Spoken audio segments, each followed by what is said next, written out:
In July 2017, the United States Navy commissioned the most advanced, most expensive warship ever built by any nation in human history. The USS Gerald R. Ford, CVN-78. Price tag, $13 billion.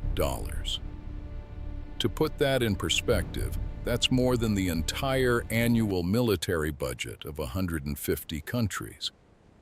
You could buy 200 F-35 fighters for that money. You could fund NASA's Mars rover program 10 times over. You could give every homeless person in America a house and still have change left. $13 billion for one ship. And as of today, years after commissioning, this ship still can't reliably do the one thing an aircraft carrier is supposed to do: launch and recover aircraft. This is the story of the most expensive mistake in military history. Let's go back to the beginning. Because the Gerald R. Ford wasn't supposed to be a disaster, it was supposed to be the future. In 2005, the Navy announced a new class of supercarrier to replace the aging Nimitz class. The Ford class would be revolutionary. Not evolutionary, revolutionary. The Navy wanted to leapfrog every other Navy on the planet by building a carrier that incorporated not one, not two, but 23 new technologies simultaneously, all untested, all on the same ship, all at the same time. The centerpiece was EMALS, the Electromagnetic Aircraft Launch System. Instead of the old steam catapults that Nimitz carriers have used since the 1960s, the Ford would use electromagnetic rails to launch jets. Think of a railgun, but instead of firing a projectile, it fires a 40-ton fighter jet off the front of a ship. On paper, EMALS was brilliant. It would be smoother, more precise, require less maintenance, need fewer crew members, and could launch a wider range of aircraft, from heavy fighters to lightweight drones. The Navy said it would reduce manpower by over 1,000 sailors compared to a Nimitz carrier. Then there was the Advanced Arresting Gear, AAG.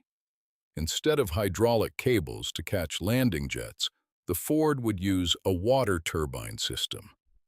More reliable, more adjustable, easier to maintain.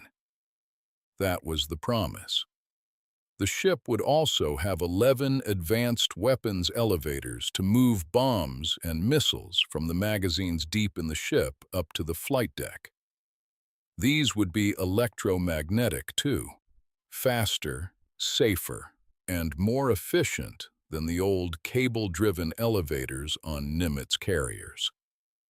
Dual-band radar, a new nuclear reactor design, the A1B, 25% more electrical power than the Nimitz reactors. A redesigned island structure, a new flight deck layout to increase sortie rates by 33%. Everything was new. Everything was cutting edge, and everything went wrong. The Ford was originally supposed to cost $10.5 billion and be delivered in 2015. It was finally delivered in 2017, 2 years late, at a cost of $13 billion. And it wasn't finished, not even close. Let's start with EMALS because this is where the story gets painful. The electromagnetic catapult system was the heart of the Ford's revolution. It was also its biggest failure.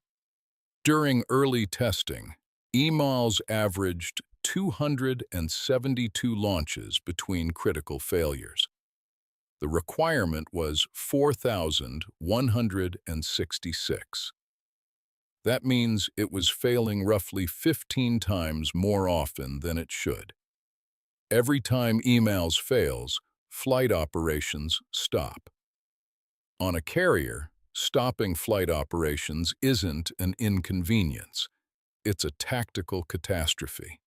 In a combat scenario, a carrier that can't launch jets is a $13 billion target.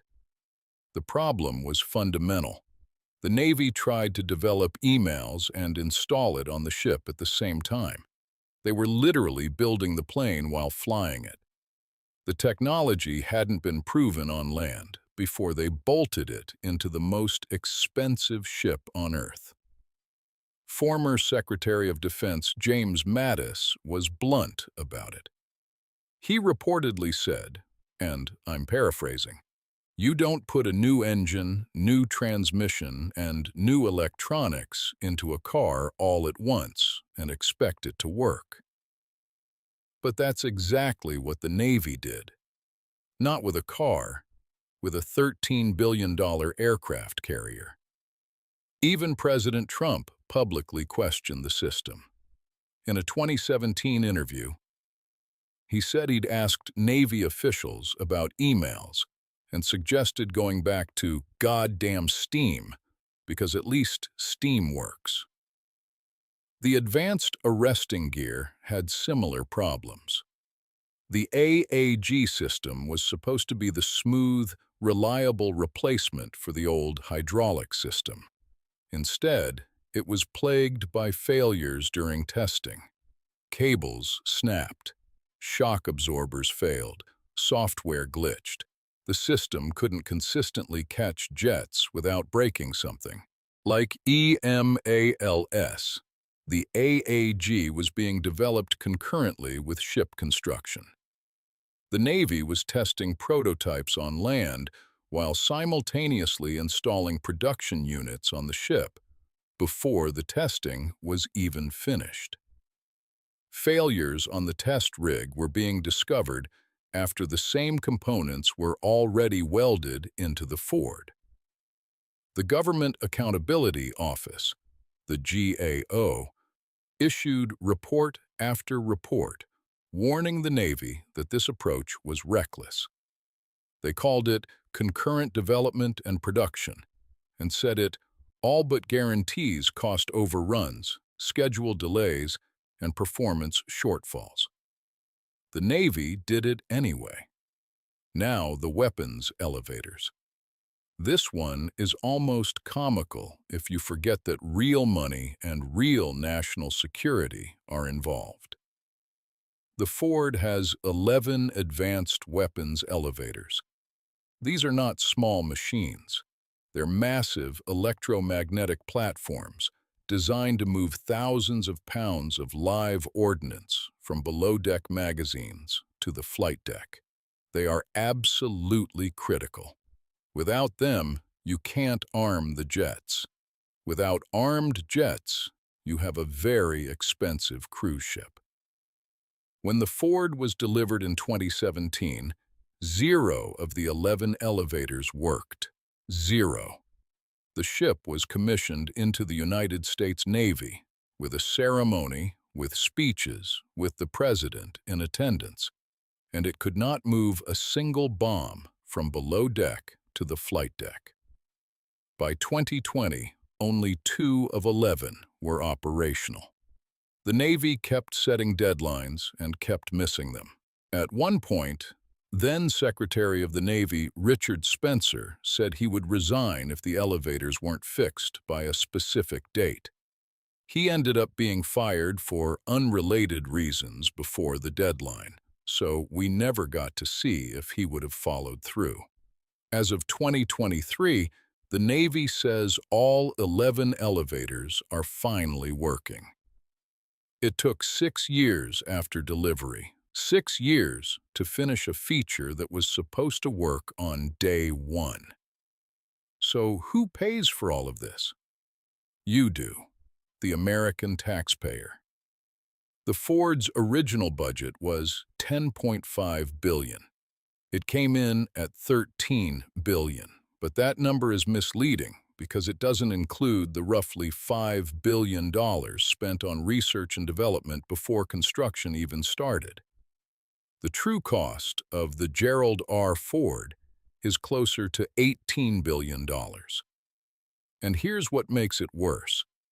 The Navy signed what's called a cost-plus contract with Huntington Ingalls Industries, the only shipyard in America that can build nuclear aircraft carriers.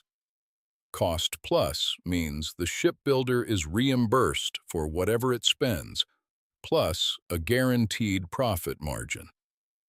There is essentially no incentive to control budgets.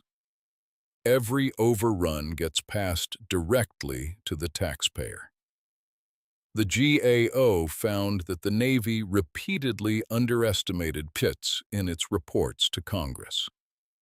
Whether this was incompetence or intentional lowballing to keep the program funded is debatable. The result is the same. Congress approved budgets based on numbers that everyone involved knew were fantasy. Meanwhile, here's what makes Pentagon planners nervous.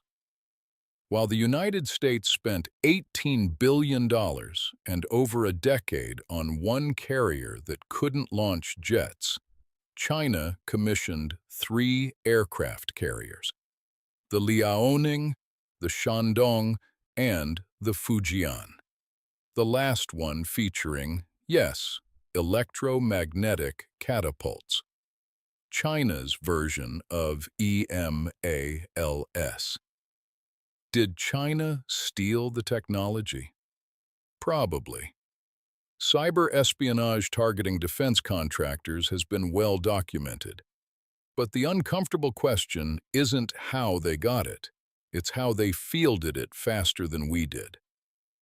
China's Type 003 Fujian was built in roughly 3 years.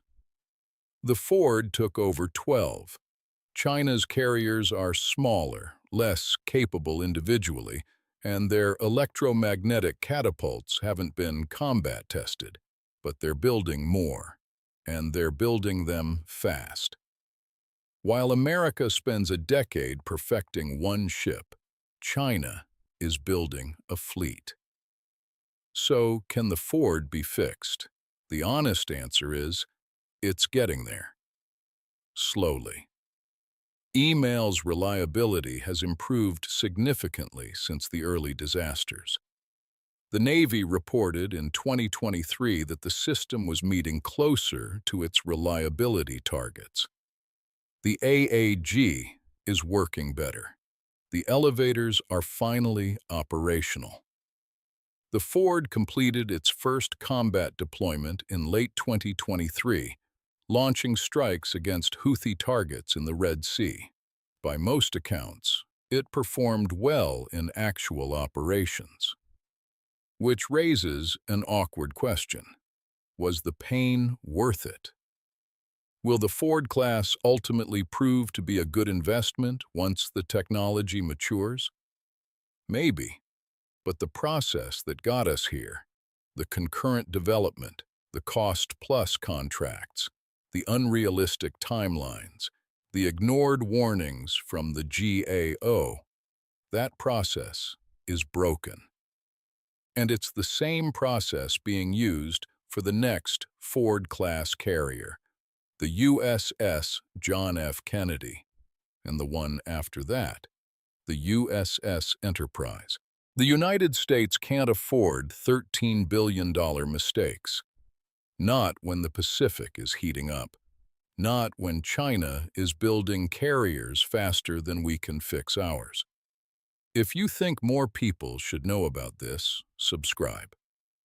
Next week, we're looking at what happens when the U.S. and Chinese navies actually face each other. Carrier strike group versus carrier strike group. Who wins? I'll see you then.